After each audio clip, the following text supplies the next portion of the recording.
Hello everyone, I am Sukit Raj, dealing with Social Science, St. Joseph English Medium School, Vijaypur.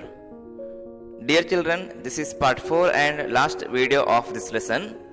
In this video, we will learn about fundamental duties and directive principles of state policy. Well, let us start the lesson with fundamental duties. What is fundamental duties? Our duties towards nation is called fundamental duties. I repeat, our duties towards the nation is called fundamental duties. As we studied the importance of fundamental rights in the previous video, so rights and duties are called two faces of the same coin, because without duties there is no value for the rights. Till 2002, there were 10 fundamental duties in our constitution. In 2002, through 86th Amendment, 11th fundamental duty has been added into the Constitution. So, at present there are 11 fundamental duties in our Constitution. Through 42nd Amendment, these duties have been added into the Constitution. All the 11 duties mentioned in the A part of the 4th chapter, Article 51A of our Constitution. Now let us discuss about fundamental duties one by one. First duty is to respect the Constitution, national flag and national anthem. Singing national anthem by standing ovation and by saluting the national flag, we can respect national anthem and flag. But question is, how can we respect our Constitution? As you know that Constitution is set of rules and regulation which guide the administration of a state. So, by following those rules and regulation which are mentioned in the Constitution, can respect our Constitution too. Second fundamental duty is to follow the noble ideals that inspired our national struggle for freedom. As you know that after a long struggle, we got independence from the British. During freedom movement, some great personalities like Mahatma Gandhi ji, Subhash Chandra Bose, Rajaram Mohan Rai, Bhagat Singh and others who strongly believed in the ideals or principles like non-violence, peace, unity, brotherhood, liberty, equality, etc. So which inspired whole nation and united against British. So today, by following those noble ideals, we should respect it. This is our second duty. Third fundamental duty is to protect the integrity of India. Here integrity symbolizes the unity of the nation. As you know that India has a special feature that unity in diversity, and it is a cradle of different religion, caste, language and culture. In this situation, by respecting each other, we can respect and we can protect our integrity. So this is our third duty. Fourth fundamental duty is to defend the motherland when called upon to do so. Here, two types of protections are there. To protect nation by an external attack, we have our strong defense force. But inside the nation, we have some problems like disunity among citizens, corruption, inequality, blind beliefs, etc. So, by fighting against those problems, we should protect our country. And when it is necessary, we should join with our defense force to restrict any external attack. Fifth fundamental duty is to promote the spirit of common brotherhood among all the people of India and disown those rituals that go against the dignity of women. Brotherhood means living together in spite of all the differences regarding religion, caste, place of birth. To maintain unity, we should follow this principle. And we should oppose those practices which decrease the dignity of women like sati system, devadasi system, child marriage, etc. This is our fifth fundamental duty. Sixth fundamental duty is to preserve our rich heritage. As you know that we have a great history and culture in the world. By following our own culture, we can protect it in the modern society. Seventh fundamental duty is to protect and develop environment including forests, lakes, rivers and wildlife and show compassion to animals. We should plant trees and protect lake, rivers and wild animals. Hunting and killing wild animals is an offense. This is our seventh fundamental duty. Eighth fundamental duty is to develop the scientific temper and the spirit of inquiry. We should come out from the blind beliefs or superstitious practices which were followed in olden days and should think scientifically. We should question everything before accepting called spirit of inquiry, which means should not believe blindly anything without questioning, because believing without questioning increases blind beliefs or superstitions. Ninth fundamental duty is to safeguard the public properties and to abstain from violence.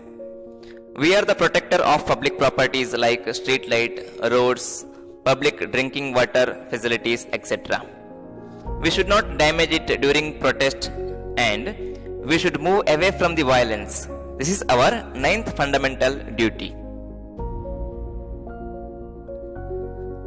Tenth one is to strive towards excellence in all spheres of individual and collective activities, which means by showing our skills or excellent performance in group or individual activities, we should uphold the name of the nation. Here just I took two images of sports. One is individual, another one is a group event. But in any field, we can represent our country and make our country is proud. This is our 10th fundamental duty.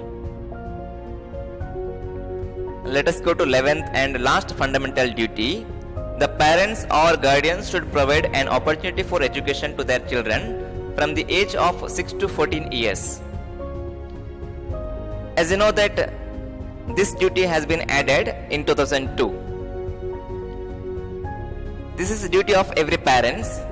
Under this duty, parents or guardians should provide education to their children aged between 6 to 14, because this is their childhood age and they are not earning, so they are completely depends on their parents for education.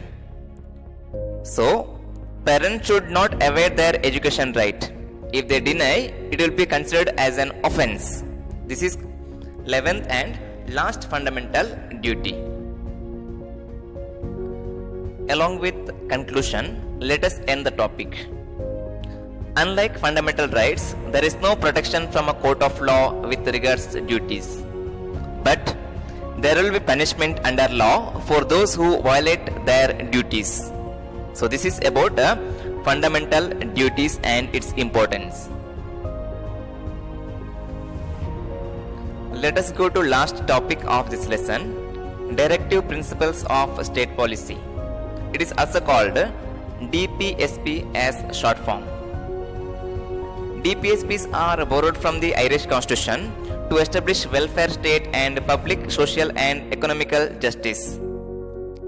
As you know that there are 14 DPSP principles listed in the fourth part of our Constitution. Article number 36 to 51 deals with the directive principles of state policy. But these are not compulsory rules like fundamental rights and duties. It is just a guidelines or good direction to the state and central government.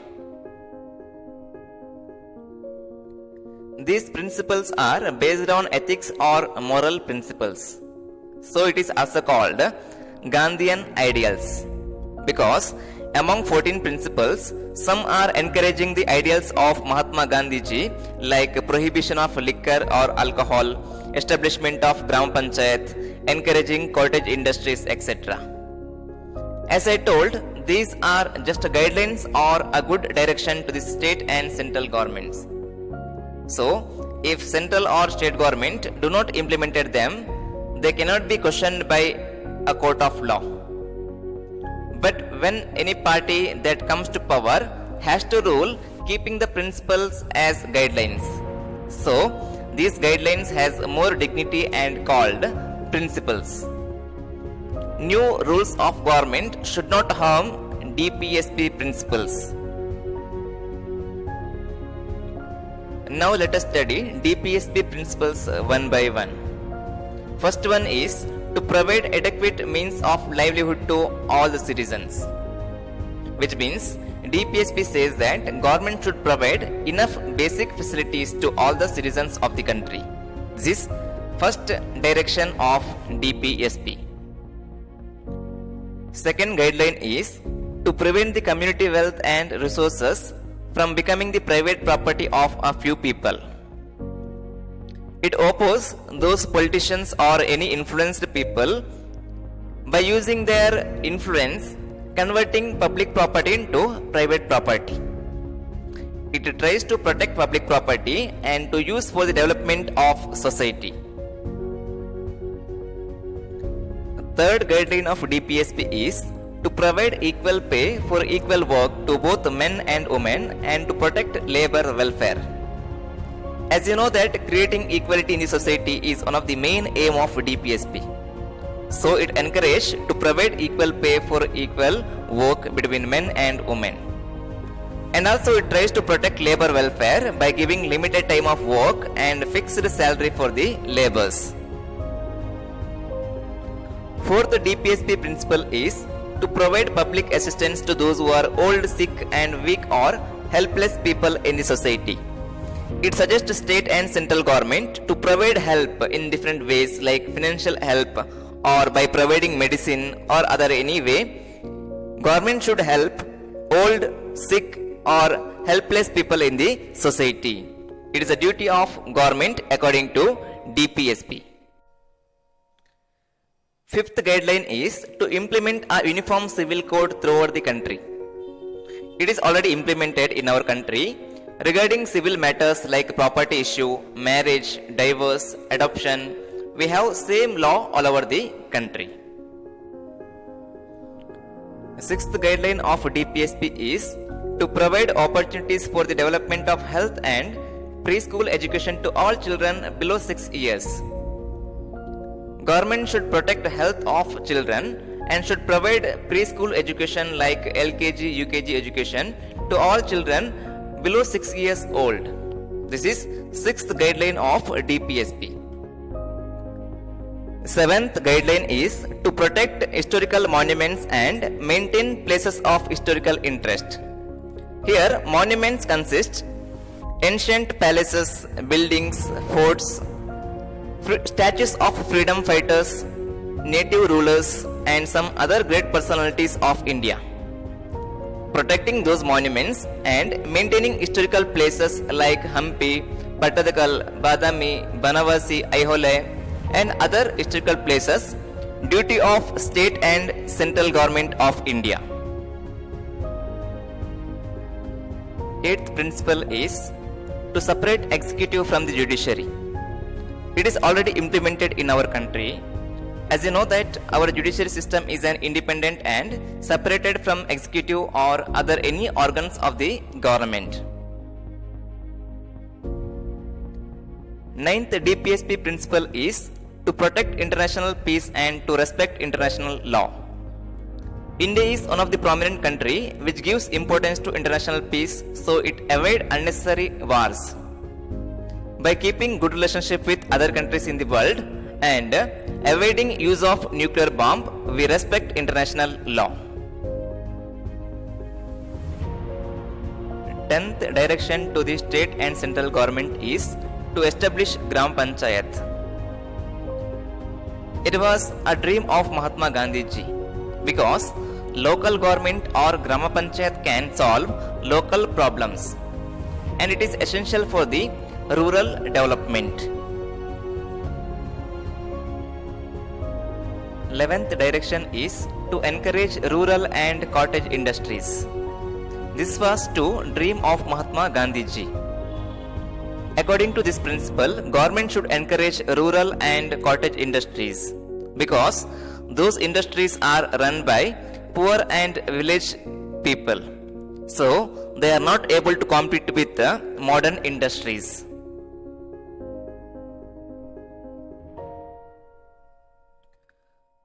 12th principle is to organize and develop agriculture and animal husbandry on modern lines or scientific way. 12th and 14th principle both are similar, so let us study together. Animal husbandry means rearing of domestic animals like cow, sheep, goat, etc. According to 12th guidelines, government should encourage farming and animal husbandry in scientific way with modern technologies because which gives a better result in short time. Let us go to last principle of DPSP, to ensure prohibition of liquor or alcohol. This to dream of Mahatma Gandhiji, but at present only 3 Indian states have been completely prohibited liquor in their state. They are Gujarat, Bihar and Nagaland. 3 more states of India partially banned. They are Mizoram, Manipur and Kerala. Along with these states, one of the Union Territory, Lakshadweep, also partially banned liquor in their place. Remaining states are having alcohol because government will get enough tax from the alcohol. Let us come to conclusion part. As we studied that DPSP required for the welfare of state. Fundamental rights are related to individual person, whereas DPSPs are representing whole community. It is there to achieve holistic development of the state. Holistic development means development in all the field. So, both central and state governments are making their attempt to implement all the principles. DPSPs are working like indicators of holistic development. This is about directive principles of state policy. Children, along with fundamental duties and DPSP, this lesson came to an end. Before ending the lesson, let us discuss about exercise fill in the blank questions. There are 8 questions given in your textbook. Let us try to answer one by one. First question is, the law which governs the state is dash. Answer is Constitution. Second one, the meeting of new Constituent Assembly was held on dash. Answer is on 9th December 1946. Third one, the chairman of the drafting committee of the Constitution was dash. Answer is Dr. B.R. Ambedkar. Fourth one, our Constitution provides for a dash system of government. Answer is Federal System of Government. Fifth one, the state where the people enjoy sovereign power is called dash. Answer is Democratic Republic. Sixth one, our Constitution provides for a dash citizenship to its citizens. Answer is single citizenship. Seventh one, the right for constitutional remedies has been incorporated in article dash, article number 32. Eighth one, the directive principles of state policies are borrowed from dash constitution, borrowed from Irish Constitution. Children, along with these questions, some extra fill in the blanks and descriptive type of questions will be given in the notes. All the question and answers write neatly once in your SST classwork. Thank you.